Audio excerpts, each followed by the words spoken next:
Hola a todas y todos. Bueno, esta clase que voy a presentar ahora es la clase número 7 de nuestro seminario sobre autoritarismo y refundación democrática en las economías del sur. Trata de vincular un poco lo que hemos discutido en la clase número 6, que por cierto el debate ha estado muy interesante, pero aún falta mucha gente que participe del foro, así que los aprovecho de invitar para que puedan participar durante esta semana y complementar las preguntas o bueno, proponer otros debates que ustedes quieran. En esta clase en concreto nos interesa centrarnos un poco más en las investigaciones empíricas que hemos trabajado en torno al tema de las economías del sur, desde una perspectiva más bien sociológica y no tanto así como económica. Una de las tesis principales de esta clase es que hay una inconsistencia entre los discursos socialdemócratas que se generaron después de las transiciones democráticas en los países que estamos analizando en este caso, que es el caso de Sudáfrica y el caso de Chile, y las prácticas institucionales relacionadas con la refundación económica y con la generación de políticas públicas para superar la pobreza, particularmente. Los textos que presentamos en la clase son tres. Un texto es del sociólogo chileno Manuel Antonio Garretón, que hace un análisis histórico de lo que es la ideología neoliberal. Como les digo, como les decía anteriormente, no tanto de lo que es el neoliberalismo en términos económicos propiamente tal, sino que cómo la ideología neoliberal ha ido determinando las trayectorias políticas y económicas de tanto Chile como Sudáfrica. En segundo lugar, un texto de Tomás Undurraga que nos da cuenta de cómo se ha dado este fenómeno en el caso argentino desde una perspectiva comparada con Chile. Y en tercer lugar, tenemos un texto de Patrick Bond en castellano, que creo que puede ser un aporte para entender el caso sudafricano. Los invito también a leer las lecturas complementarias. En el caso de Patrick Bond hay mucha bibliografía muy interesante, es un economista que fue asesor de Mandela, por lo tanto toda su perspectiva, si bien tiene una parte analítica, sociológica, de investigación, por otro lado también es un activista social muy relevante en la transición post-apartheid. En la clase no voy a profundizar, no quisimos profundizar en torno a lo que fue la parte de lo que fue la dictadura. Simplemente recordarles, por un lado, que el apartheid sudafricano fue un sistema de opresión racial basado estrictamente en una condición de exclusión de aquellas personas de raza negra, que en Sudáfrica son el 95% de la población aproximadamente. Es un sistema institucional que se basa, digamos, en la exclusión de los negros para conseguir derechos de ciudadanía, de acceso a bienes y servicios y para tener un acceso igualitario a cualquier bien generado desde el Estado. Y por cierto, asociado a una serie de desigualdades a nivel cultural y de opresión sistemática, tortura, cárcel, etcétera, etcétera. Mandela fue uno de los íconos del apartheid y luego de pasar 27 años encarcelado en Ciudad del Cabo, pudo llegar al poder a través de una serie de negociaciones que él generó desde su posición desde el ANC, desde el Congreso Nacional Africano, con las élites dominantes de ese momento.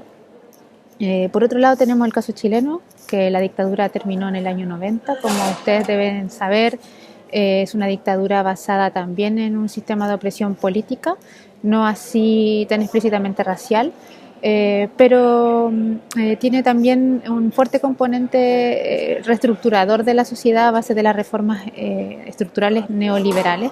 Chile es considerado uno de los paraísos del neoliberalismo, un centro de experimentación de las ideas de Friedman en torno al tema del neoliberalismo, por lo tanto es un caso emblemático a nivel del Cono Sur para poder ser analizado. Las tesis que trabajamos en esta clase están basadas empíricamente en estos dos casos históricos, en las transiciones de estos dos casos nacionales. ¿Cuál es la hipótesis? La hipótesis, como les decía, es que hay una inconsistencia entre el nivel discursivo de las trayectorias políticas que se generaron después del 94 y después del 90, donde emergen y donde se consolidan dos coaliciones que fueron oprimidas durante las épocas autoritarias, en el caso del ANC, del Congreso Nacional Africano, y en el caso de la concertación de partidos por la democracia que llegan al poder posterior al término de la apartheid y de la dictadura. con un discurso socialdemócrata, por decirlo de alguna manera. Es importante destacar aquí que en ningún caso esos discursos tuvieron un componente radical en torno a las reformas que se proponían en el plano económico, sino que se proponía más bien como recuperar la deuda social que habían generado los sistemas de opresión social de la parte y de la dictadura.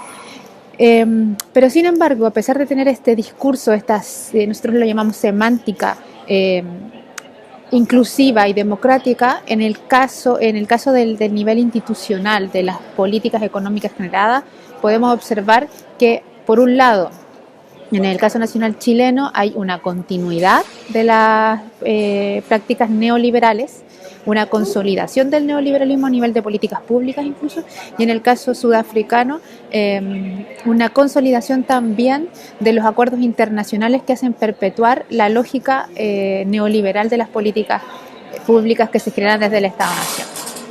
Por lo tanto, la primera hipótesis es la inconsistencia. La inconsistencia entre lo que se dice y lo que se hace. ¿Cuáles son las razones de esa inconsistencia? Hay bastantes hipótesis que podríamos debatir, y la idea justamente es que las podamos debatir luego cuando proponga el foro. Pero una de ellas es que hay ciertos mecanismos propios de la sociedad del sur que hacen que esas continuidades se consoliden, que esas continuidades neoliberales se puedan visualizar a pesar de los cambios a nivel político, en los cambios en las coaliciones. Por un lado, hay algo particular en ambos casos, es que hay un proceso de renovación de las élites, de refundación de las élites, por decirlo de alguna manera. Sin embargo, las élites propietarias permanecen en el poder económico. Hay una emergencia, ¿no?, de un cambio en las posiciones, porque aquellos que fueron oprimidos, en el caso de la izquierda asociada a la centroizquierda, más bien en el caso chileno, y aquellos líderes políticos asociados a la ley en sí, pasan a tener poder, efectivamente. Sin embargo, ese poder es relativo porque se mantiene el otro lado del poder, que es el poder económico tradicional. Eso por un lado. Por otro lado, hay también una serie de mecanismos que no voy a profundizar en este caso, que los invito a leer el paper sobre inconsistencias que subí sobre la comparativa entre Chile y Sudáfrica. Está en inglés, pero también tengo una versión borrador en castellano, si les interesa se los puedo hacer llegar.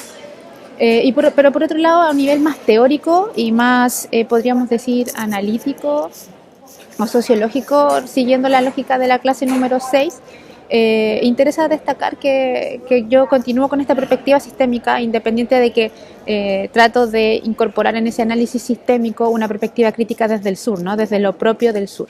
¿Y cuál es la hipótesis?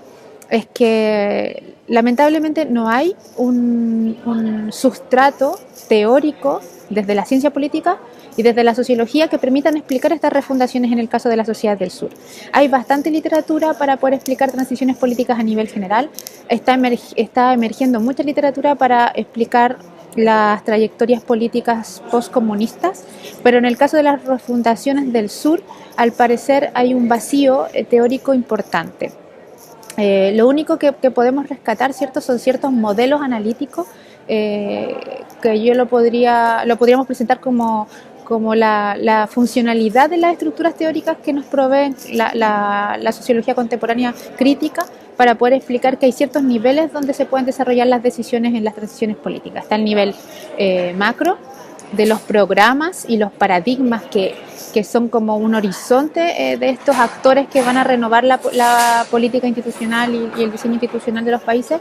Está el nivel meso, que es el constitucionalismo, que es un nivel muy importante en el caso de las economías del sur, y está el nivel de los actores.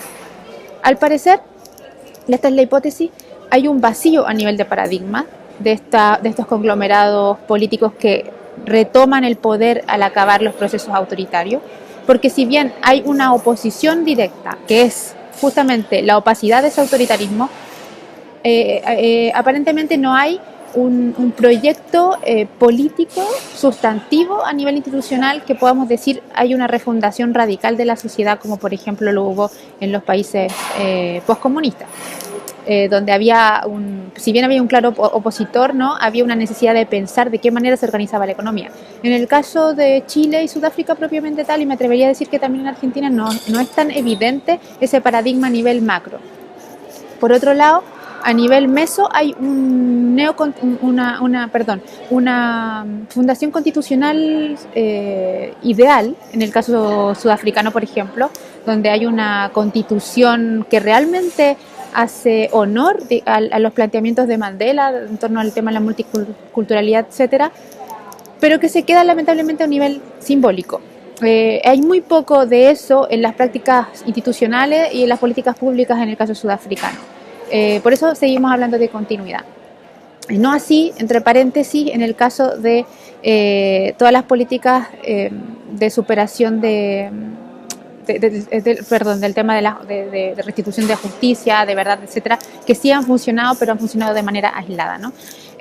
Por otro lado, en el caso del nivel más micro, de los actores sociales que tienen que refundar y que tienen que hacerse cargo del diseño institucional de estas transiciones democráticas, al parecer, y esa es otra de las hipótesis, actúan de una manera bastante irreflexiva, donde cada oportunidad de generar algo nuevo se ve como una oportunidad única, por tanto no hay un proceso reflexivo para tomar decisiones y se van tomando decisiones donde podemos ir visualizando en una serie de ejemplos de política pública en ambos casos, donde hay una inconsistencia entre aquellos planteamientos ideológicos que se proponen estas élites gobernantes, en el caso de la concertación de partidos para la democracia, que teóricamente es una coalición progresista en el caso chileno, y el ANC en el caso sudafricano, donde teóricamente también es una coalición progresista, ¿no?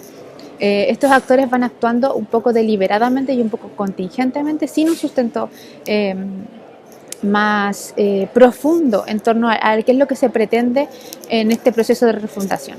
Por lo tanto, no hay proyecto. Esa es la idea, por un lado. Y por otro lado, hay inconsistencia entre lo que se dice y lo que se hace, entre el planteamiento semántico y el planteamiento más estructural. Bueno, no me quiero alargar más. Los invito a leer los textos. Por la tarde voy a subir el foro donde propondré algunas preguntas para que podamos debatir.